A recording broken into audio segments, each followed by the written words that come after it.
some really positive trends on the horizon for our industry, and today I'm going to dive into 3 of those. The first positive trend that we see is home equity. If we look at home equity in 1994, it was about $6 trillion. Today it's estimated at close to $40 trillion. What's driving that? Home values have almost doubled. From 94, they were about $154,000 for the average size home. Today, they're about $355,000. These homeowners are sitting on a gold mine of equity. And as you think about their homes, they're going to reinvest in those homes because the home values keep going up. What does that mean? Big projects, big investments, and they're staying in those homes longer. So those homes need to work through different phases of their family life cycle. So as a contractor, are you looking at neighborhoods, subdivisions, people that have been in their homes somewhere between 6, 7, 8, 9 years that might be ready to tap into that equity and do a big remodel?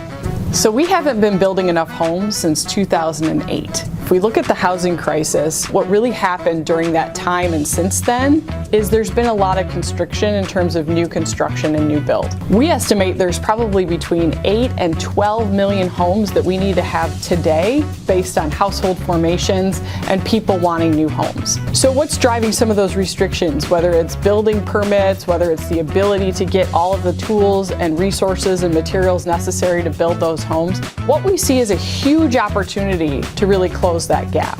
If we could start building more homes at the affordable price ranges that people are looking for, maybe not the $400,000 average price home, there are a tremendous amount of buyers ready to leap into those homes. The last trend that we're seeing is homes are getting older. Because we haven't built enough to keep up with demand, we have a tremendous amount of homes that we would categorize as older homes. If we look at homes that are 35 years or older, that represents about 60% of all homes in the U.S. And if we look at homes built before 1960, it's actually 35% of homes. So what does that mean if people are staying in these older homes longer? Their roof starts to wear out, their siding gets old and dated, or they have to remodel and upgrade that home because they don't have homes that they can move into as a next step. You know, on average, people used to stay in their home 5 or 6 years. Now they're staying in 12, 13, 14 years. So we talked today about 3 big trends that I think once interest rates loosen up a little bit and some of the changes in restrictions allow for more building and more projects, we're going to see a tremendous uptick in our industry. So see if you can find these homeowners, neighborhoods, folks that have been in their home a while,